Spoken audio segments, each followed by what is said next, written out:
মণিদীপার পরিবারে তার শ্বশুর শাশুড়ি স্বামী এবং দেওর থাকে। মণিদীপা 1 মাস হলো বিয়ে করে এখানে এসেছে। বাকি অন্যান্য 5 বউয়ের মতো পরিবারের সমস্ত কাজকর্মই সে করে এবং সবার দেখাশোনা করে। বাড়িতে তার কোনো সমস্যা নেই। তবে মণিদীপার মনে একটাই দুঃখ, বাড়ির সদস্যরা একেবারে কম কথা বলে। নিজেরা কোনো কথা তো বলেই না। মণিদীপা অনেকবার জিজ্ঞাসা করলে একটা কি দুটো উত্তর দেয়। তাই এতজন হওয়ার সত্ত্বেও বাড়িতে তার খুব একা একা লাগে। এভাবেই তার দিন কাটছিল। একদিন মণিদীপা তার শাশুড়িকে বলে, মা, সারাদিন শুধু রান্না করা খাওয়া আবার রান্না করা খাওয়া, খুব একঘেয়েমি লাগছে। এমনিতেই এখন আমরা বাড়িতে 2 জন আছি, চলুন না আজকে বাইরে থেকে লাঞ্চ করে আসি। মণিদীপা তার শাশুড়িকে এসব বলছিল, কিন্তু তিনি তার ফোন নিয়েই ব্যস্ত ছিলেন। মা, আমি আপনাকে কি বলছি আপনি শুনতে পাচ্ছেন তো? বলছি চলুন না আজকে আমরা একটু বাইরে যাই। হ্যাঁ চলো। এরপর মণিদীপা তৈরি হয়ে নেয় এবং 2 শাশুড়ি বৌমা মিলে বাইরে যায়। সারা রাস্তা শিক্ষাদেবী একটিও কথা বলে না। নানান রকম কথা আলোচনা করার চেষ্টা করে মণিদীপা, কিন্তু তিনি কোনো উত্তরই দেন না। শেষে দুজন একটি রেস্টুরেন্টে যায় এবং শিখাদেবী বলেন, বৌমা, আমি চিকেন রোল খাবো, তুমি তোমারটা দেখে নাও। মণিদীপা শাশুড়ির জন্য চিকেন রোল অর্ডার করে এবং নিজের জন্য পিৎজা। তারপর শিখাদেবী তার ফোন দেখতে দেখতে চুপচাপ খাবার খান। এদিকে মণিদীপা বিরক্ত হয়ে মনে মনে বলে, কি হচ্ছেটা কি, যেন মনে হচ্ছে কোনো শোক সভায় এসেছি। শুধু চুপচাপ বোবাদের মতো বসে বসে খাচ্ছি। কি করতে যে এলাম, আমার এতগুলো টাকা নষ্ট হয়ে গেল, আর খাবারের তো কোনো স্বাদই পাচ্ছি না। আমি তো এবার শপথ করে নিচ্ছি, কাজের মেয়ের সঙ্গে বাইরে আসবো তাও আচ্ছা, তবে এদের কারোর সঙ্গে আমি আসবো না। ফালতু ফালতু আমার মুডটাই খারাপ হয়ে গেল। বাড়িতে এসে মণিদীপা তার মাকে ফোন করে আর বলে, কি গো মা, কোন বাড়িতে আমার বিয়ে দিলে বলো তো? এখানে একটা মানুষও কথা বলতে পারে না। 10টা প্রশ্ন করলে তবে একটা উত্তর দেয়। এভাবে কি থাকা যায় তুমি বলো তো? আরে বাবা, শ্বশুর বাড়ির লোকজন যত কম কথা বলবে ততই ভালো। এতে করে কারোর সঙ্গে ঝামেলা ঝঞ্ঝট কিছু হবে না। তুই সুখে শান্তিতে থাকবি রে মা, সেজন্যই তো এরকম পরিবারে তোর বিয়ে দিয়েছি। দেখো মা, এর থেকে তো ঝামেলা ঝঞ্ঝটই ভালো। অন্তত সারাদিন একটু হলেও এন্টারটেনমেন্ট হতো। এখানে তো সারাদিন স্যাড মুভি চলে। ঝিমিয়ে ঝিমিয়ে যেন বিরক্ত এসে যাচ্ছে আমার। আমি কিছুদিনের জন্য ওখানে যাচ্ছি। দেখ মা, এভাবে হুট করে সবসময় বাপের বাড়ি আসা ঠিক নয়। কেউ কিছু জিজ্ঞাসা করলে কি উত্তর দিবি? যে শ্বশুর বাড়ির লোকজন কম কথা বলে সেজন্য তুই বাপের বাড়িতে এসে বসে আছিস? এই সমস্যার না একটা ভালো সমাধান বার কর। মা, তুমি কিচ্ছু জানো না, এই সমস্যার কোনো সমাধান হয় না। এরা শুরু থেকেই এরকম। কিভাবে আমি এদেরকে কথা বলাবো বলো তো? যদি তোমার কাছে কোনো ওষুধ থাকে তাহলে তুমি আমাকে বলো। রাতে ভাতের সঙ্গে খাইয়ে দেবো, আর সকালে উঠেই সবাই স্বাভাবিক হয়ে যাবে, আর আমার সঙ্গে স্বাভাবিকভাবে কথা বলবে। তুইও না একেবারে পাগল মেয়ে। ওরকম সমস্যার সমাধান কে করে বলতো? আমি তো অন্য সমাধানের কথা বলছি। তুই এক কাজ কর, তোর ছোট দেওরের না বিয়ে দিয়ে দে। তোর সমবয়সী কেউ এলে দুজনে মিলেমিশে কাজ করবি, গল্প গুজব করবি, দেখবি তোর ভালো লাগবে। বাহ, এটা তো খুব দারুণ আইডিয়া মা। আমি তো এটা ভেবেই দেখিনি। আমি বরং তাই করব। মায়ের কথা শুনে মণিদীপা সবার সামনে ছোট দেওরের বিয়ের কথা তোলে, যা শুনে সবাই রাজি হয়ে যায় এবং পাত্রী দেখা শুরু হয়। কয়েকজন পাত্রী দেখার পর মণিদীপা মনে মনে বলে, এই মেয়েগুলো তো এদের মতোই একেবারে চুপচাপ। না না, এরকম পাত্রী হলে চলবে না। এবার আমাকে কিছু একটা করতে হবে। মণিদীপা তার বান্ধবী রাধিকাকে ফোন করে এবং তার দেওরের জন্য পাত্রী খোঁজার কথা বলে। মণিদীপা, আমার কাছে একটা মেয়ের খোঁজ আছে। আমার বাপের বাড়ির ওখানেই বাড়ি রে। তবে একটা সমস্যা আছে, মেয়েটা না খুবই বক বক করে। তা না হলে আর সেরকম কোনো প্রবলেম নেই। আরে তাতে আমার কোনো সমস্যা নেই, আমাদের তো এরকমই একটা পাত্রী চাই। তুই না আমাকে ওর কন্ট্যাক্ট নাম্বারটা দে, আমি ওর সঙ্গে যোগাযোগ করে নেব। রাধিকা পাত্রীর বাবার নাম্বার দেয় এবং মণিদীপা সেখানে যোগাযোগ করে দেখতে যাওয়ার দিন ঠিক করে। মেয়ের নাম অনিতা, দেখতে শুনতে খুবই সুন্দরী। তাই প্রথম দেখাতেই সবাই বিয়ের জন্য রাজি হয়ে যায়। 25 দিনের মাথায় মণিদীপার ছোট দেওরের বিয়ে হয়ে যায় এবং তার ছোট যা বাড়িতে আসে। অনিতা, ভেতরে এসো, এখানে এসে বসো, আমি তোমার জন্য জল আনছি। হ্যাঁ দিদি, একটু তাড়াতাড়ি আনো। আর শোনো না, জলে একটু নুন, লেবু আর 1 চামচ চিনি দেবে। আমার না গলা একেবারে শুকিয়ে আসছে। জানো, গাড়িতে আসার সময় কত করে বললাম যে একটু কোল্ড ড্রিঙ্কস কেনো, কিন্তু তোমার দেওর তো কিনলোই না। বলে কিনা ঠান্ডা লেগে যাবে। তুমি বলো, কোল্ড ড্রিঙ্কস খেলে কারো ঠান্ডা লাগে? আমি কি বাচ্চা নাকি? ও আচ্ছা আচ্ছা, এক কাজ করি, তোমার জন্য বরং আমি কোল্ড ড্রিঙ্কসই নিয়ে আসছি। বাড়িতে এমনিতেই কোল্ড ড্রিঙ্কস আছে। না দিদি, আর খাবো না। দোকানে দাঁড়িয়ে কাঁচের বোতলে কোল্ড ড্রিঙ্কস খেয়ে যে মজা, সেটা তো বাড়িতে নেই। তুমি কখন এরকম করেছো? আমরা তো ছোটবেলায় টিউশন পড়তে গেলে সব বান্ধবীরা মিলে দোকানে দাঁড়িয়ে কাঁচের বোতলে কোল্ড ড্রিঙ্কস খেতাম। আচ্ছা, আগেকার দিনের কোল্ড ড্রিঙ্কসের স্বাদ কি একটু অন্যরকম ছিল? তখন এত ভালো লাগতো যে কি বলবো, আর এখন সেই স্বাদই পাওয়া যায় না। এভাবেই অনিতা বকবক করতে থাকে। মণিদীপার মনে মনে খুবই খুশি হয়। তার বাড়িতে কথা বলার লোক চলে এসেছে। এবার থেকে তাকে আর সবসময় বোবা হয়ে থাকতে হবে না। মণিদীপা শরবত আনতে চলে যায় এবং কিছুক্ষণ পর ফিরে এসে দেখে তার দেওর সেখানে নেই। অনিতা একাই বসে আছে। অনিতা, কি ব্যাপার? ছোটদা কোথায় গেল? আমি তো ছোটদার জন্য শরবত আনলাম। তোমার দেওরের কথা আর বলো না দিদি, তার নাকি মাথা ধরেছে, তাই সে ঘরে গেছে। এই শরবতটা না তুমি খেয়ে নাও। চলো দুজনে মিলে খেতে খেতে গল্প করি বরং। এই বলে অনিতা মণিদীপার সঙ্গে বকবক শুরু করে। প্রায় 20 মিনিট হয়ে যায়। অনিতা তার বকবকানি থামায় না। এদিকে মণিদীপার খুব ক্লান্তি লাগছিল এবং সে বলে, শোনো না অনিতা, বলছি অনেক রাত হয়ে গেল, তুমি না এবার ঘুমাতে যাও। কাল সকালবেলা উঠে তোমার রান্নার অনুষ্ঠান আছে। আমিও না খুব টায়ার্ড হয়ে গেছি, আমিও ঘুমাবো। আচ্ছা ঠিক আছে দিদি, তুমি ঘুমিয়ে নাও, আমি আসছি। এভাবে তারা যে যার ঘরে শুতে চলে যায়। পরদিন সকাল সকাল উঠে অনিতা তৈরি হয়ে নেয় এবং রান্নাঘরে রান্না করতে আসে। সামনে শিখা দেবী দাঁড়িয়েছিল। অনিতা তাকে প্রণাম করে বলে, মা, আজকে তো আমার প্রথম রান্নার অনুষ্ঠান। আপনি আমাকে বলে দিন আমাকে কি কি রান্না করতে হবে, আমি তাড়াতাড়ি রান্না করে নেব। রান্না বান্না করতে আমার 5 মিনিট সময় লাগে। কথার কথা বলছি, ওই ধরে নিন আধ ঘন্টার মধ্যে সব হয়ে যাবে। আপনি শুধু আমাকে বলে দিন কি কি রান্না করতে হবে। তুমি বড় বৌমার কাছে যাও, বড় বৌমা তোমাকে সবকিছু বলে দেবে। ওকে জিজ্ঞাসা করে নাও কি করতে হবে। এই বলে শিখা দেবী সেখান থেকে চলে যায়। তখন অনিতা বলে, আচ্ছা বড়দি, মা কি সবসময় এরকম কম কথা বলে, যেন খুবই চুপচাপ? আর বলো না, এখানে না সবাই কম কথা বলে, আমি একাই বকবক করি, তাও কোনো উত্তরই পাওয়া যায় না। তুমি ঠিকই বলেছো দিদি, কাল রাতের বেলা আমি তোমার দেওরের সঙ্গে কত কথা বলার চেষ্টা করছিলাম, কিন্তু সে তো কোনো কথার উত্তরই দিচ্ছিল না। আমি ভাবলাম বুঝি মাথা ধরেছে তাই, কিন্তু এখন বুঝতে পারছি এদের সবার কম কথা বলার অভ্যাস আছে। কিন্তু তুমি চিন্তা করো না দিদি, আমি এসে গেছি তো, এবার আমরা দুজনে জমিয়ে কথা বলবো। আরে বাবা, কথা না বললে কি মন হালকা হয়? মানুষের একে অপরকে জানার মাধ্যম হচ্ছে কথা। আমরা যদি একে অপরের সঙ্গে কথাটাই না বলি, তাহলে জানবো কি করে আপন মানুষটা কেমন, সে কি চাইছে? প্রথম প্রথম দুই জায়ের খুব ভালোই দিন কাটছিল, কিন্তু যতই সময় বাড়ছিল মণিদীপা বুঝতে পারে যে অনিতাকে সামলানো তার সাধ্যের বাইরে ছিল। কারণ অনিতা এত বেশি কথা বলে যে মাঝে মাঝে তার কথার উত্তর দিতেও ভালো লাগে না। উফ বাবা, আমি তো চেয়েছিলাম এমন একটা যা আসবে যার সঙ্গে আমি খোলামেলা ভাবে আলোচনা করতে পারবো, কিছু কথা বলতে পারবো, কিন্তু এমন যা এসেছে সে যে আমার মাথা ধরিয়ে দিচ্ছে। 1 মিনিটও চুপ করে না থাকতে পারে না, কিছু বলার আগেই নিজে বলে যায়। কিন্তু এখন মণিদীপার কিছু করার ছিল না, এভাবেই দিন কাটে। একদিন শিখা দেবীর দিদি বর্ণালী দেবী তাদের বাড়িতে আসে, যাকে দেখে মণিদীপা মনে মনে বলে, ই বাবা, বড় মাসি এসে গেছে, এবার আমার মাথা খারাপ করে দেবে, সারাদিন আমাকে দিয়ে কাজ করাবে আর 10 রকমের খুঁত বার করবে। কি গো বড় বৌমা, আমাকে দেখে চুপ করে আছো যে? দৌড়ে এসে প্রণাম করো আর ব্যাগগুলো নিয়ে যাও। যাও জল খাবার করো তো, আর তার আগে ঠান্ডা জল দিয়ে যাও। আর হাত মুখ ধোয়ার জন্য বাথরুমে একটু গরম জল করে দাও। আর শোনো, আজ ভালো করে পায়ে তেলটা মালিশ করে দেবে, অনেক কষ্টে এসেছি। হ্যাঁ হ্যাঁ মাসি, আপনি বসুন না, আমি এক্ষুনি সব করে দিচ্ছি। মণিদীপা মুখ ভার করে কাজে চলে যায়। তখনই অনিতা সেখানে আসে আর বলে, আরে মাসিমা, কেমন আছেন? শুনলাম আপনি নাকি এখানে বেশ কিছু দিনের জন্য এসেছেন। জানেন তো, খুবই ভালো করেছেন, এটা আপনার নিজের বোনের বাড়ি, আসবেন না তো আবার কি? আচ্ছা মাসিমা, আপনার কি ভালো লাগে? আমি আসলে টিভি চালাবো, আপনি কি কিছু দেখবেন? হ্যাঁ, এখন তো আবার সিরিয়াল দেখার সময়, তুমি বাংলা চ্যানেলটা ধরাও তো, একটু সিরিয়াল দেখি। আরে মাসিমা, আপনি এই সিরিয়ালটা দেখুন, এটা তো আমিও দেখি। এখানে না 5টা বউ আছে, দেখুন না প্রত্যেকে কেমন শাড়ি পরেছে। সব থেকে ভালো শাড়ি পরেছে ছোট বউ, কিন্তু বড় বউয়ের ব্লাউজটার সেটিংটা খুব সুন্দর লাগছে না? আর জানেন আপনি, এই শাশুড়িটা পরচুল পরে, কেউ বুঝতেই পারবে না, কিন্তু আমি বুঝে ফেলেছি। এভাবেই বকবক করে অনিতা বর্ণালী দেবী সিরিয়ালের 12টা বাজিয়ে দেয়। পরের দিন সবাই মিলে সিনেমা দেখতে যাওয়ার প্ল্যান করে। সেখানেও অনিতা বর্ণালী দেবীকে একটু সিনেমা দেখতে দেয় না। শেষে বিরক্ত হয়ে বর্ণালী দেবী সিনেমা হল থেকে বোনের বাড়ি না ফিরে সোজা নিজের বাড়ি চলে যায়।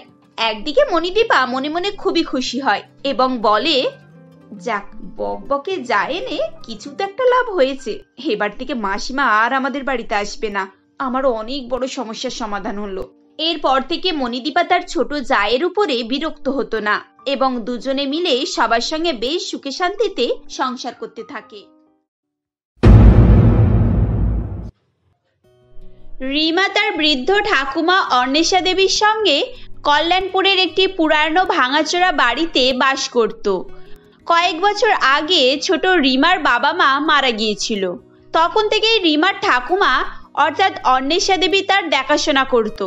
কিন্তু এখন বয়স বেড়ে যাওয়ার কারণে অন্বেষা দেবী কাজকাম খুব একটা করতে পারত না, আর সে কারণেই মাঝে মধ্যে তাদের খাবার জোগাড় করাও অসম্ভব হয়ে পড়ত। এমনই একদিন অন্বেষা দেবী রান্নাঘরে কিছু একটা করছিল। তখন, এই যে দিদা, তুমি এটা কি করছো? আমাকে দাও, আমি করি। তোমার তো হাত কাঁপছে, মনে হচ্ছে তুমি চোখে ভালো দেখতে পাচ্ছ না। না রে মা, কে বলেছে আমি দেখতে পাচ্ছি না? আমি ভালোভাবেই দেখতে পাচ্ছি। এই দেখ, আমি তেলের মধ্যে কেমন পাঁপড় ছাড়ছি। এই বলে অন্বেষা দেবী গরম তেলের কড়াইয়ে পাঁপড় ছাড়তে যায়, কিন্তু সে দেখতে না পাওয়ার কারণে সেটি পাশের মাটিতে পড়ে যায়। তখন রিমা তাকে বলে, ওহ দিদা, তোমাকে কত করে বললাম তুমি ভুল করছো, কিন্তু তুমি তো আমার কথাই শুনলে না। কই দাও দেখি, আমায় দাও, আমি করি। কিন্তু মা, তোর বয়স অনেক কম, তুই এইসব কিভাবে করবি? আর আমি এগুলো বিক্রি করার জন্যই করছি। আসলে শীতকাল পড়ে গিয়েছে, আর শীতকালে লোক পাঁপড় খেতে খুবই ভালোবাসে। অন্বেষা দেবীর মুখে এরকম কথা শুনে তাৎক্ষণিক রিমা একটি বুদ্ধি আঁটে ও সে বলে, তাহলে ঠিক আছে দিদা, তুমি আমায় পাঁপড় তৈরি করা শিখিয়ে দাও। আজ থেকে আমিই পাঁপড় তৈরি করব, আর পাঁপড় তৈরি করে আমি বাজারে বিক্রি করতে যাব, কারণ ওগুলো বাড়িতে রাখলে কেউ কিনতে আসবে না। রিমার কথা শুনে অন্বেষা দেবীরও ঠিক বলেই মনে হয় ও সে তখন রিমাকে পাঁপড় তৈরি করা শিখিয়ে দেয়। এরপর রিমা নিজেই পাঁপড় তৈরি করত এবং সেগুলো নিয়ে বাজারে বিক্রি করার চেষ্টা করত। এমনই একদিন রিমা বাজারে পাঁপড় বিক্রি করছিল। তখন, এই পাঁপড় নিয়ে যাও, পাঁপড়। এই যে কাকু, পাঁপড় নিয়ে যান, খুবই সুন্দর খেতে, আমি নিজের হাতে বানিয়েছি, একেবারে গরম গরম। ও আচ্ছা, বুঝেছি, কিন্তু আমার এখন পাঁপড় লাগবে না। আমি শীতের জন্য সোয়েটার কিনতে এখানে এসেছি। আর শোন, এই ঠান্ডায় গরম পাঁপড় বলে না চেঁচিয়ে একটা গরম পোশাক পরে আয়, অন্তত ঠান্ডার হাত থেকে বাঁচবি, বুঝেছিস? একে এখন কিভাবে বলবো যে আমার কোনো সোয়েটার নেই, আর বলেও বা কি লাভ? না কাকু, আমার খুব একটা ঠান্ডা লাগছে না। আর হ্যাঁ, আপনি পারলে আমার পাঁপড় খেয়ে দেখতে পারেন। আমি জানতাম তোরা ভিখিরিরা এরকমই বলবি। তোদের কেউ ভালো কথা বললে তোদের কানে সহ্য হবে না। এই এখন এখান থেকে যা। আর শোন, এখন যদি আমার পাঁপড় খেতে মন যায় তাহলেও তোর মতো ভিখিরির কাছ থেকে পাঁপড় নেব না, বুঝেছিস? এভাবেই বলে সেদিন লোকটি সেখান থেকে চলে যায়। এরপর রিমা মন খারাপ করে সেখানেই দাঁড়িয়ে থাকে। এটা শুধু সেদিনেরই নয়, প্রতিদিনেরই ঘটনা ছিল। তার পোশাক আশাক দেখে প্রতিদিনই কেউ না কেউ তাকে কিছু না কিছু বলে চলে যেত। এদিকে শীতের প্রভাব আরও বাড়তে থাকে, যার ফলে তাদের অসুবিধাও বাড়তে থাকে। এমনই একদিন, দিদা, তোমার কি হয়েছে? তুমি এরকম শুয়ে আছো কেন? ওঠো না, তোমার কি হয়েছে আমায় বলো না। না রে মা, আমার কিছু হয়নি, ওই গাটা একটু গরম গরম লাগছিল, তাই শুয়েছিলাম। তুই বরং এক কাজ কর, আমার খুব ঠান্ডা লাগছে, তুই বাড়ির ভিতর থেকে কিছু একটা নিয়ে এসে আমার গায়ে চাপা দিয়ে দে। অন্বেষা দেবীর কথা শুনে রিমা বাড়ির মধ্যে চলে যায় ও সে কিছু একটা মোটা কাপড় খুঁজতে থাকে। কিন্তু তাদের বাড়িতে না ছিল কোনো ভালো কম্বল আর না ছিল চাদর। তার উপর তাদের ভাঙা বাড়ির চারিদিক থেকে ঠান্ডা বাতাসও ঢুকছিল। তখন রিমা মনে মনে ভাবে, না না, এইভাবে সময় নষ্ট করলে চলবে না। আমি বরং পাঁপড় নিয়ে আবারও বাজারে যাই। এখন যদি কেউ 2 প্যাকেটও পাঁপড় কেনে তাহলে আমি দিদার জন্য একটা কম্বল কিনে নিয়ে আসতে পারবো। রিমা এসবই মনে করে সেদিন বাজারে চলে যায় ও সে সেখানে গিয়ে তার পাঁপড় কেনার জন্য সকলকে অনুরোধ করতে থাকে। কিন্তু সেদিন কেউ তার কাছ থেকে এক প্যাকেটও পাঁপড় কেনে না। ও শেষে তার মন খুবই খারাপ হয়ে যায়। সে দুঃখী মনে বাড়ি চলে আসতে থাকে। ঠিক সেই সময় একটা মহিলা তার কাছে আসে ও সে বলে, এই যে তোমার পাঁপড়ের প্যাকেট কত করে? আমি অনেকক্ষণ থেকে দেখছি তুমি পাঁপড় পাঁপড় করে চেঁচাচ্ছ, তা পাঁপড়ের সেল দিচ্ছ নাকি? না ম্যাডাম, আমি সেল দিচ্ছি না, এক প্যাকেট 10 টাকা করেই বিক্রি করছি, তবে আপনি যদি কেনেন তাহলে কম দামেই দিয়ে দেব। এই তুমি কাঁদছো কেন? আমি তো মজা করে বললাম। আমি মোহিনী, তুমি আমায় কাকিমা বলে ডাকতে পারো। আর হ্যাঁ, তুমি চিন্তা করো না, আমি পাঁপড় নিলে 10 টাকা দিয়েই নেব। আচ্ছা, তোমার নাম কি? আর এত ঠান্ডায় তোমার শীত লাগছে না যে এত পাতলা জামা পরে আছো? মোহিনী দেবীর কথা শুনে রিমা তাকে তার অসুবিধার কথা বলতে থাকে। সবকিছু শুনে মোহিনী দেবীর তার প্রতি খুব মায়া হয় ও সে তখন বলে, ও আচ্ছা ঠিক আছে, এই নাও কিছু টাকা, এটা দিয়ে তুমি তোমার দিদাকে ডাক্তার দেখাবে। আর তুমি আমার সঙ্গে চলো, আমার এই পাশের কলোনিতেই বাড়ি। আমার কাছে কিছু পুরানো চাদর আছে যেগুলো তোমাকে দেব, আশা করছি ওগুলো নিয়ে গেলে তোমাদের শীত কেটে যাবে। মোহিনী দেবীর মুখে একথা শুনে রিমা খুবই খুশি হয়ে যায় ও সে তখন মোহিনী দেবীর সঙ্গে তার বাড়িতে যায়। সেখানে গিয়ে মোহিনী দেবীর পাকা বাড়ি দেখে রিমার খুব পছন্দ হয়। তাই সে বলে, ম্যাডাম, আপনার বাড়িটা খুব সুন্দর, এখানে এসে আমার একটুও ঠান্ডা লাগছে না, ওই জন্যই বোধহয় আপনি আমাকে আপনার শীতের পোশাক দিয়ে দিচ্ছেন। তুই এমন প্রশ্ন করলি আমার শুনেই হাসি পেল। না রে, আসলে সেরকম কোনো ব্যাপার নয়, আমাদের ঘরকে গরম রাখার জন্য হিটার লাগানো আছে। আচ্ছা ওসব বাদ দে, আমি যেন কাল থেকে তোকে আর খালি গায়ে না দেখি, বুঝেছিস? এই বলে মোহিনী দেবী রিমাকে সেখান থেকে পাঠিয়ে দেয়। এরপর রিমাও তার বাড়ি চলে আসে। বাড়িতে এসে সে অন্বেষা দেবীকে ডাক্তারের কাছে নিয়ে যায়, কিন্তু ডাক্তার দেখিয়েও অন্বেষা দেবীর জ্বর ভালো হচ্ছিল না এবং ডাক্তার তাকে আরও টাকার কথা জানায়। তখন রিমা কি করবে কিছুই ভেবে পাচ্ছিল না। তাই সে এক এক করে বাড়ির সমস্ত জিনিসপত্র বিক্রি করার সিদ্ধান্ত নেয় এবং সেদিন বাড়িতে কিছু না পেয়ে সে মোহিনী দেবীর দেওয়া শীতের পোশাকগুলো নিয়ে গিয়ে বিক্রি করতে থাকে। তখন মোহিনী দেবীও বাজারে এসেছিল আর সে রিমাকে এগুলো করতে দেখে ফেলে। তখন সে রিমার উপরে খুবই রেগে যায় ও সে বলে, বাহ রিমা, তুই তো তোর আসল রূপ দেখিয়ে দিলি। আমি ভেবেছিলাম ঠান্ডায় পড়ার জন্য তোদের মোটা কাপড় নেই, তাই আমি তোকে ওগুলো দিয়েছিলাম, কিন্তু তুই কিনা ওটা বিক্রি করতে নিয়ে এসেছিস। আমায় ক্ষমা করবেন ম্যাডাম, আমি ইচ্ছে করে এসব করিনি। আসলে আমার দিদার শরীর খুবই খারাপ, টাকার খুব প্রয়োজন, শেষে আর কোনো উপায় না পেয়ে বাধ্য হয়ে এগুলো বিক্রি করতে নিয়ে এসেছি। এ মনে হয় আমায় আবার গুল মারছে। আমার একবার এর সঙ্গে গিয়ে সত্যিটা দেখার প্রয়োজন আছে। আচ্ছা ঠিক আছে, তুই যখন বলছিস তাহলে চল, আমি তোর সঙ্গে যাচ্ছি, গিয়ে দেখছি তোর দিদার কি হয়েছে। এটা শুনে রিমা মোহিনী দেবীকে তার বাড়িতে নিয়ে যায়। সেখানে গিয়ে রিমার বাড়ির অবস্থা দেখে মোহিনী দেবীর খুব খারাপ লাগে। তার ভাঙাচোরা ঘরের মধ্যে তখনও শীতের ঠান্ডা বাতাস ঢুকছিল আর সেখানেই এক কোণে বৃদ্ধ অন্বেষা দেবী শুয়ে পড়েছিল। এগুলো দেখে মোহিনী দেবী তার ভুল বুঝতে পারে ও রিমার উপর সন্দেহ করার জন্য মনে মনে পস্তাতে থাকে। দিদা, ও দিদা, উঠে দেখো কে এসেছে। তোমায় বলেছিলাম না সেই একটা কাকিমা আমায় সাহায্য করেছে, আজ উনি তোমায় দেখতে এসেছে। এভাবেই রিমা তার দিদাকে ডাকাডাকি করতে থাকে, কিন্তু অন্বেষা দেবী তার কথার কোনোই উত্তর দেয় না, নিশ্চুপ হয়ে পড়েছিল। তখন মোহিনী দেবী তার দিদার কপালে হাত দিয়ে দেখে এবং বুঝতে পারে যে অন্বেষা দেবী আর বেঁচে নেই। এরপর মোহিনী দেবী রিমাকে ব্যাপারটি বলে। এটা শুনে রিমা খুবই কান্নাকাটি করতে থাকে। না, এটা হতে পারে না, দিদা আমায় ছেড়ে যেতে পারে না। বাবা মা অনেক আগেই আমায় ছেড়ে চলে গেছেন, আর এখন তুমিও আমায় ছেড়ে চলে গেলে। দিদা ওঠো না, তুমি তো বললে কালকে তুমি আমার সাথে পাঁপড় বিক্রি করতে যাবে, তাহলে এখন কেন শুয়ে আছো দিদা? এইরকম করে কাঁদতে নেই রে মা, ঈশ্বর যাকে তুলে নেন তাকে কখনোই ফেরত দেয় না। তুই শক্ত হ আর সবসময় মনে রাখবি, যার কেউ নেই তার ঈশ্বর আছে, আর হয়তো উনি তোর ভালোর জন্যই এরকম করেছেন। তুই চল আমার সঙ্গে, আজ থেকে তুই আমার সঙ্গেই থাকবি, তোকে আর ঠান্ডায় কষ্ট করে পাঁপড় বিক্রি করতে হবে না। এভাবেই সেদিন মোহিনী দেবী তাকে ভরসা দিতে থাকে। আসলে মোহিনী দেবীও একজন বিধবা ছিলেন, আর ওনার কোনো সন্তানও ছিল না। তার উপরে মোহিনী দেবী সমাজসেবাও করতেন।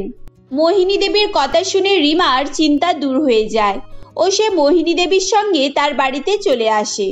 এরপর থেকে রিমার সবকিছুই বদলে যায়। এখন রিমার আর কোনোই কষ্ট ছিল না। মোহিনী দেবী নিজের মেয়ের মতো করেই ভালোবাসতো এবং তাকে ভালো একটি স্কুলে ভর্তি করে দেয় এবং সে মন দিয়ে লেখাপড়া করতে থাকে। এভাবেই রিমা এক নতুন জীবনের সূচনা করে।